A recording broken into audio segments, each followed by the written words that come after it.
want to talk about my mammogram experience with you all.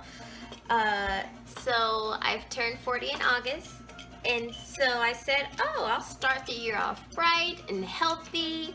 I'll get this blog launched, Jules Remedies. I'll take care of all my little health stuff, so I know the first of the year I can always remember, which is fine. So I go in for my mammogram that I work for a health system that automatically, when you hit 40, they send your primary care physician sends a referral for your mammogram. Fine. So I go in that day for my mammogram, and first the lady is like very nice, very nice atmosphere, and she says, I see your physician ordered a 2D mammogram. She's like, I work over in the Tansy Center, and we really recommend 3D. And so, sidebar, I work in research, so I know the benefits of preventative screening. But on that day, my ego was like, girl, this is gonna come back normal anyway, so just get the 2D. Hold that. Remember that for later. So I said, oh, I don't know if my insurance covers it, so, I'll just wait next time to get it. Go ahead, have the mammogram. It wasn't as bad as I expected. I'm joking with the tech. It's going well. Not joking, but I'm just being myself, and my facial expressions are usually all over the place, like ooh, making these little vocalizations.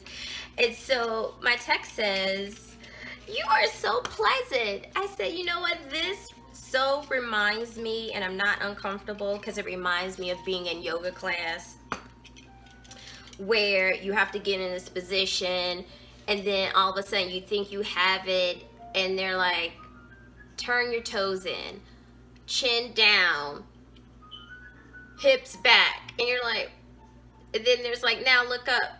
So that's exactly how I felt in this machine. So I was kind of like laughing to myself, and she's like, you're just so pleasant. And I said, it's because I'm thinking about, how close this is to being in yoga class. So I have my 2D mammogram. And so after the tech is finished and she's, by the computers, she says, actually, I'm starting yoga. And, I was like, yeah, it's so great. I said, I sit down all day and have all these neck and shoulder issues. And I said, the benefit of the spinal flexibility alone will improve your functioning. And so she says, yeah, I just got my mat. And I said, well, I don't know if you found a good class. I said, I usually do mine at home. And I said, there's, these two favorites on YouTube. So I give her those favorites, and I'll put them down here. And I go out, we exchange pleasantries. Nice to meet you. She was an older black woman who could look like she could be my mother's cousin. They both have short hair and glasses, petite. So I should have seen the sign that this mother figure was telling me to get 3D. But I didn't, because my ego was like, it's gonna be normal. So I go back and finish getting dressed. She comes out and she's written down one of the names, Yoga by Adrian. I said, oh, let me write down the other one. I said, it doesn't come on air anymore, but it's Inhale Yoga with Steve Ross. You'll love it. So we say goodbye, see you, it was nice meeting you. And then, sure enough, 2-3 days later, Angel's calling me, saying, very nice, very sweet, saying, don't freak out. A lot of first-time mammograms come back. There's a certain percentage that always come back because we need to get better images, or we may have seen something, but we want to establish another image as your baseline. So you're following mammograms, we have something to compare to, a more clear image. And so what did she say? 3D. We're going to do a 3D mammogram. I said, oh, yeah. I didn't know if my, insurance covered it. She's like, well, here. And I went first to the imaging center. So the second time around, you go to the breast cancer center. So she was like, oh, no, over here, we do 3D. So I'm like, oh, should've listened. So I'm like, okay. All right, Angel, I'll be, I work nearby, just whenever it's convenient, I'll go in and get this 3D mammogram and ultrasound. So they wanted to do both at the same time. And it goes by fine. Like with the tech, she said she apologizes, the ultrasound doctor, she apologized. She's like, I know it's so cold in here. Sorry about that. And I said, you know what? I just watching something on Goop on Netflix where he's, there's this guy who swears by like this cold therapy where you try to like take cold showers or whatever. She's like, yeah, I shared that too. I saw that too. So we get to talking. It's very like fine. And she says, we did see some calcifications, but we're not too concerned, but we do want you to come back in like however months. I said, okay, great. So I walked back to work, and I may have got stopped to do something, but by the time I made it back to my desk, I have a message from that doctor that says, on second thought, on second look, we see that you have a family history of breast cancer. She's like, I'm not sure why that wasn't in my view before, but because of that, that puts you at a higher threshold, past the threshold for low risk. So you're in that next category, so we suggest a needle biopsy. I go and I'm like, really? So my ego, again, trying to protect myself from experiencing anxiety, it turns to frustration. So I go in and say, yeah, that's fine. If she wants to reach me, if Angel wants to reach me to schedule this, call me in the morning. But then I get off the phone and then the ego starts working. Like, well, they said second look.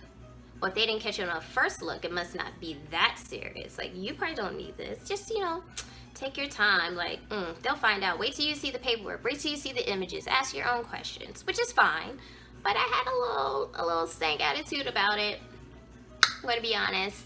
Girl, this is you're doing this out of fear. You're a little afraid. But then I thought, I'm not afraid of needles. And that is the end point. Like, okay, if I need a needle biopsy, I have to get to the point of having a needle in my right boob. That's it. So I would say this is February 5th. And so I have several missed calls back and forth between Angel and I trying to schedule this. And so right off the bat, when the doctor first told me, I said, well, let's wait until after Mardi Gras. Like, that was my time of giving myself a little space and time to like get over the frustration of it, get over the little bit of worry about it. And she said, fine. And so I knew I needed to have it. Like, I knew better. I knew I needed to have it, but I wasn't happy about it. The blessing and the curse of being in research, like you always look for sources. And so I was like, I couldn't wait till they sent me the paperwork so I could read line for line, like how they came to their conclusion. And so when it came back that my risk was like 25 point something percent, I said, 25%? Shit, 1 out of 4? Like, girl, go ahead and get this done. But I was like, well, I can't reach her, and so maybe this is a sign that it's not that important. February 14th, Valentine's Day. I get word that my 39-year-old cousin, healthy, active, just had a fundraiser benefit for Heart Health Month, active in her sorority, just brightened up a room full of energy. She collapsed. They couldn't revive her. 39 years old. So on that moment, it's like the questions are like, oh my gosh, did she know? Was she sick before? Were there signs? Did she go see the doctor? And then, like, with all that flooding coming in, there was like my inner self saying, that could be you, girl. Like, did you know? Yes. Did you see the doctor? Yes, I saw the doctor about my mammogram, my breast. Did they tell you something was wrong? Yes. The signs, accept the red flags. Use your intuition, your inner knowledge that you should be doing something.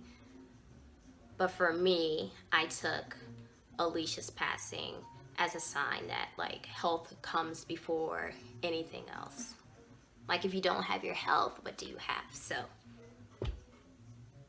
I sure did enough call Angel that Monday. I was like, hey girl, so Mardi Gras next week for my breast biopsy. And I was, you know, worried, but then my years of like meditation and yoga said stay in the moment. Like, all you need to do is wake up on time.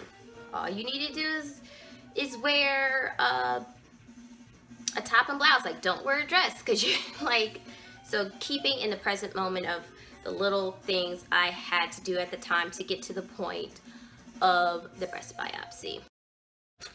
So I go check in.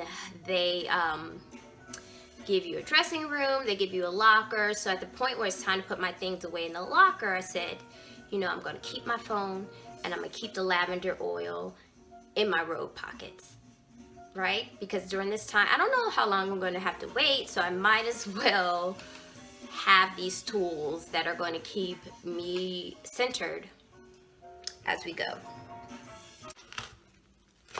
I go in and they call my name, and I ask the tech who roomed me, I said, you know, I have my phone here, is that okay?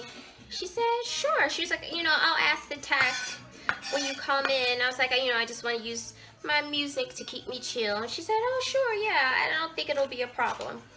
And so she goes in and she says, you know, is it okay if she listens to music during the process? And then I speak up and I said, oh, I'll definitely keep one earbud out so that I can hear the instructions or whatever. And, you know, I'll keep the music low. And she said, oh, sure, that's fine. So I'm like, perfect. Questions, answers, sign the consent form, put in my earbuds, I'll put the playlist somewhere, and I was good to go. Now, I love that my tech was very vocal, and the doctor very vocal about what was happening. So basically, I have my right breast in the 2 plates, right? So they have me in these 2 plates, and so they have a marker image of where the needle needs, like where your issues are. So they'll take a mammogram first, and then they'll give you the lidocaine to numb you up.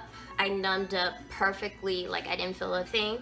And then they start drilling. And so you feel maybe a little pressure of them going in and out, but you don't, I didn't feel a thing. And so you have the thing, and then the drill goes in.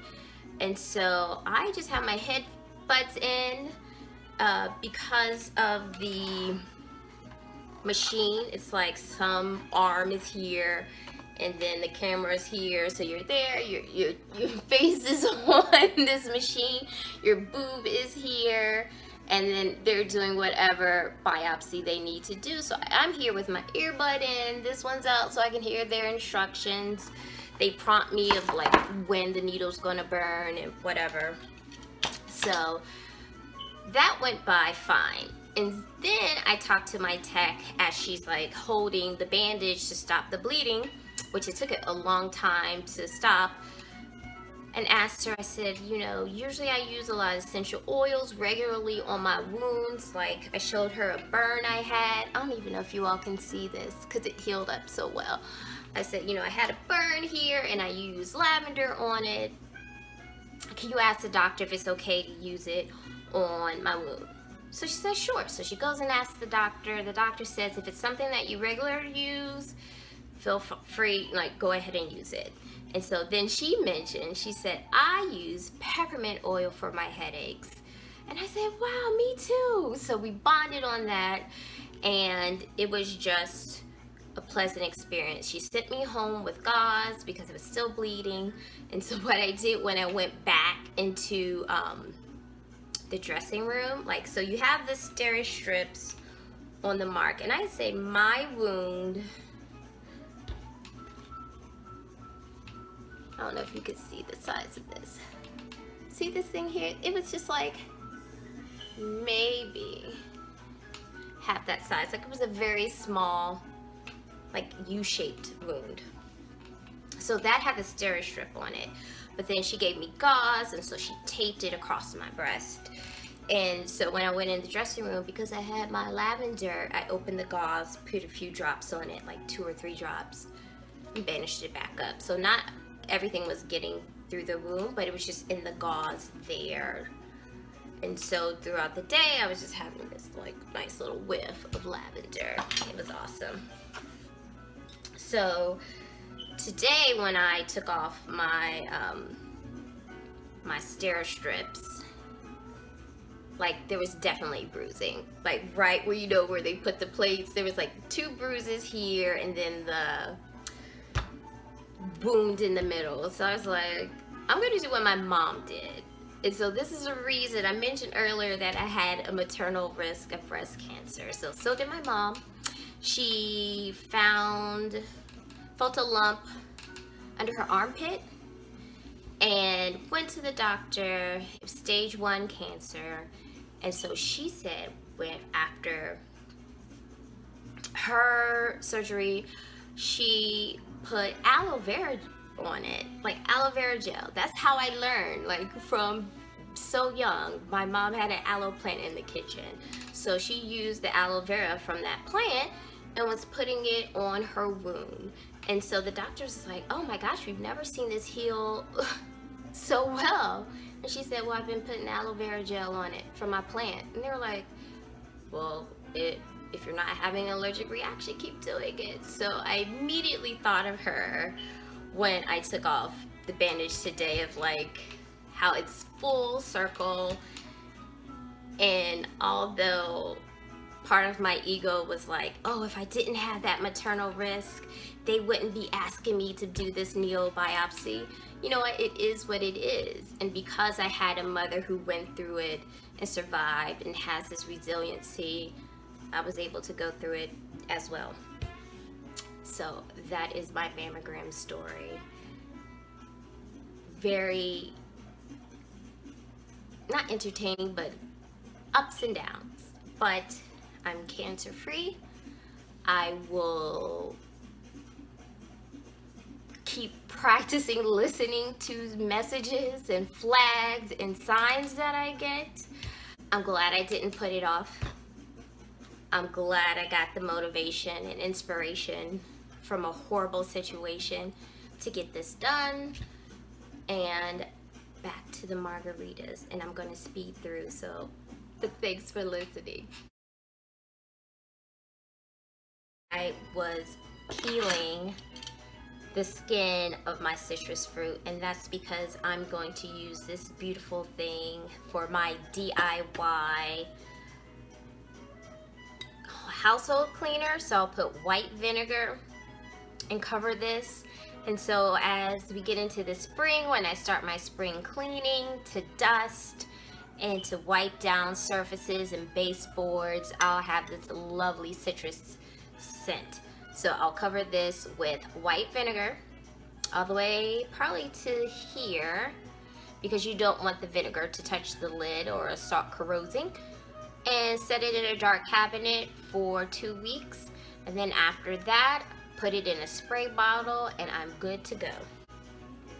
So here for this margarita, I'm going to use 2 grapefruits, 2 cara oranges, 1 pineapple, and then 2 limes. I'm going to go ahead and juice those now. Ooh.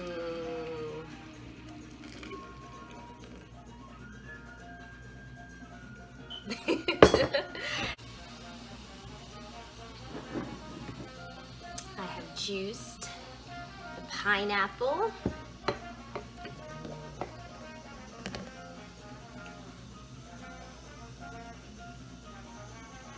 And so this fills a 1-liter pitcher, and so I'm going to save this, and I either can juice some carrots and save this pineapple carrot juice, which is what I'm going to do, or the second option is to fill your ice tray with the juice, so then when it's time for frozen margaritas, you just blend up the ice cubes that are made out of the pineapple juice and you're good to go. So I pan roasted a little bit of jalapeno, and that will go first into the glass.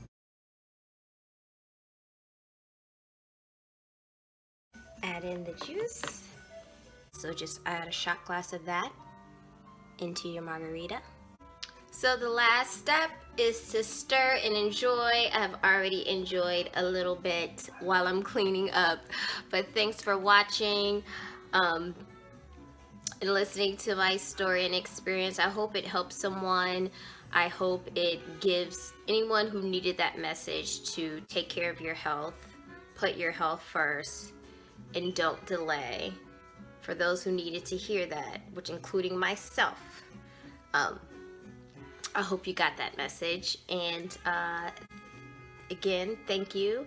You can follow us on Facebook, Instagram, and YouTube. Yeah. Bye.